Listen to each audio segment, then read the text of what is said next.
ભારત રત્ન કવિ, આદર્શ રાજકારણી અને ભૂતપૂર્વ વડાપ્રધાન શ્રદ્ધેય સ્વર્ગીય અટલ બિહારી વાજપેયીના માનમાં ભારતમાં દર વર્ષે તેઓની 25 ડિસેમ્બરના રોજ જન્મજયંતિ સુશાસન દિવસ ગુડ ગવર્નન્સ ડે તરીકે ઉજવણી કરવામાં આવે છે.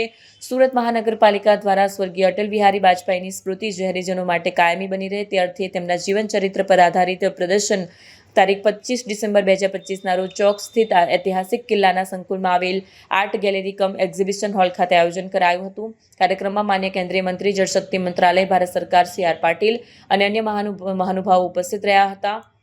સદર પ્રદર્શનનો શુભારંભ માન્ય કેન્દ્રીય મંત્રી જળશક્તિ મંત્રાલય ભારત સરકાર CR પાટીલના વરદ હસ્તે થયો હતો. કાર્યક્રમમાં સાંસદ સભ્ય મુકેશભાઈ દલાલ, ધારાસભ્ય પુણેશભાઈ મોદી, ધારાસભ્ય અરવિંદભાઈ રાણા, સ્થાયી સમિતિ અધ્યક્ષ રાજન પટેલ, વિવિધ સમિતિના અધ્યક્ષો, સદસ્યો, મીડિયાના મિત્રો, સુરત મહાનગરપાલિકાના અધિકારીઓ હાજર રહ્યા હતા અને પ્રદર્શનને સફળ બનાવ્યો હતો. નમસ્કાર. સ્વર્ગસ્થ અટલ બિહારી વાજપેયીજીની આજે 100મી જન્મજયંતિ છે. આખા દેશમાં ઘણા બધા નેતાઓ એમણે વર્ષો સુધી કામ કર્યું હશે, લોકપ્રિયતા પણ મેળવી હશે, પરંતુ એક નિર્વિવાદ, એક અજાત શત્રુ, દરેક પાર્ટીમાં એમના સમર્થકો, એવું એક વ્યક્તિત્વ એટલે અટલ બિહારી વાજપેયીજી. અટલ બિહારી વાજપેયીજી એક સ્પષ્ટ વક્તા હતા, એક કવિ હતા, સંઘના પ્રચારક હતા, સંઘ દ્વારા સેવા કરવાની વૃત્તિ સાથે દેશ માટે સમર્પિત હતા, એક રાજકીય કોનેભરી આવડત લઈને રાજકારણ કરતા હતા અને છતાં કોઈને નુકસાન ન થાય, દેશનું હિત જ થાય એ પ્રકારની ઉજ્જવળ ભાવના સાથે કામ કરતા હતા. જેમણે પોતાના કાર્યકાળમાં અને કાર્યકાળ પછી પણ સતત લોકપ્રિયતા મેળવી. એમની વાકછટાને કારણે, એમની ચતુરાઈ અને શબ્દનો ભંડાર જેમની પાસે હતો એના કારણે એમણે આખા દેશ અને દુનિયામાં લોકપ્રિયતા મેળવી હતી. કોંગ્રેસના શાસનમાં જ્યારે દેશ માટેની રજૂઆત કરવાની વાત આવી ત્યારે પહેલીવાર કોંગ્રેસના પ્રધાનમંત્રી શ્રી નરસિંહ રાવજીએ વિરોધ પક્ષના નેતા અટલ બિહારી વાજપેયીજી ઉપર ભરોસો કરીને એમને એનું નેતૃત્વ સોંપ્યું, જે કામ પણ અટલજીએ સફળતાપૂર્વક પૂર્ણ કર્યું હતું. કારગિલ યુદ્ધ હોય એમાં પણ દુશ્મનોને પછાડવા કારગિલ યુદ્ધ જીતવું એ પણ એમના સમયમાં થયું હતું.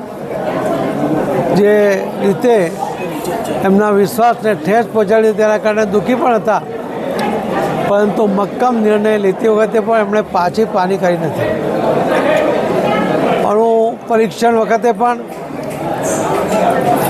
દેશ અને વિદેશમાંથી કયા પ્રકારના રિએક્શન આવશે એની ભલીભાંતિ જાણકારી હોવા છતાં પણ દેશને અણુશક્તિ અપાવવા માટેના નિર્ધાર સાથે એમણે 1, 2 નહીં 3 અણુ પરીક્ષણ કર્યા હતા, જેના કારણે અમેરિકા સહિત ઘણા બધા દેશોએ ભારત સાથેના સંબંધો કાપીને એની પર પાબંદી મૂકી હતી, પરંતુ એમણે શરણાગતિ સ્વીકારી નહોતી. એ પ્રકારનું આ વ્યક્તિત્વ ધરાવતા અટલ બિહારી વાજપેયીજીની આજે 100મી જન્મજયંતિ છે. ભારતીય જનતા પાર્ટીના કાર્યકર્તા તરીકે હું અને અમે સૌ એમણે કરેલા પચીનો ઉપર આગળ ચાલીને એમની જે સેવા કરવાની ભાવના હતી એને પણ ધ્યાનમાં રાખીને આ દેશના હિતમાં જે કોઈ નિર્ણય કરવા પડે એ કરવા માટે અમે બધા કટિબદ્ધ છીએ, એવો અમે સંકલ્પ પણ કરીએ છીએ. આજે સુરત મહાનગરપાલિકા દ્વારા સુરતના મેયર શ્રી દક્ષેશભાઈ માવાણી અને સ્ટેન્ડિંગ ચેરમેન શ્રી રાજનભાઈ પટેલ એમણે એક નિર્ણય કર્યો છે કે કતારગામ જે ઓડિટોરિયમ છે એમાં પણ અટલ બિહારી વાજપેયીજીનું નામ આપવું અને બાયોડાયવર્સિટી પાર્ક એને પણ અટલજીનું નામ આપવા માટેનો નિર્ણય મહાનગરપાલિકા દ્વારા કરવામાં આવ્યો છે. હું એ બંનેને આવકારું છું. મહાન પુરુષોના પ્રતિમાઓ, મહાન પુરુષો દ્વારા એમના નામે બનેલા અનેક ઇમારતો, એમાંથી પણ આપણી આવનારી પેઢીને પ્રેરણા મળતી હોય છે અને એ પ્રેરણા સતત મળતી રહે એના માટે આ પ્રકારના નામ સાથે જોડીને પણ એમને જીવંત રાખવા પડે. અટલજી એ દરેકના મનમાં જીવંત છે, એમણે કરેલા કામોને કારણે જીવંત છે. એમને વ્યક્તિત્વ, એમનો સ્વભાવ, એમની વાણી, એના કારણે પણ એ લોકોના મનમાં આજે પણ જીવંત છે.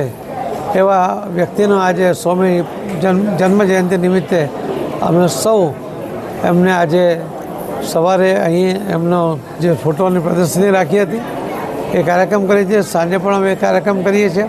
આખા દેશમાં આવા કાર્યક્રમો થઈ રહ્યા છે. માનનીય પ્રધાનમંત્રી શ્રી નરેન્દ્ર મોદી સાહેબ પણ આજે સવારે જ એમણે એમનો કાર્યક્રમ પણ કર્યો છે અને દરેક સાંસદો પણ કરવાના છે. ધન્યવાદ.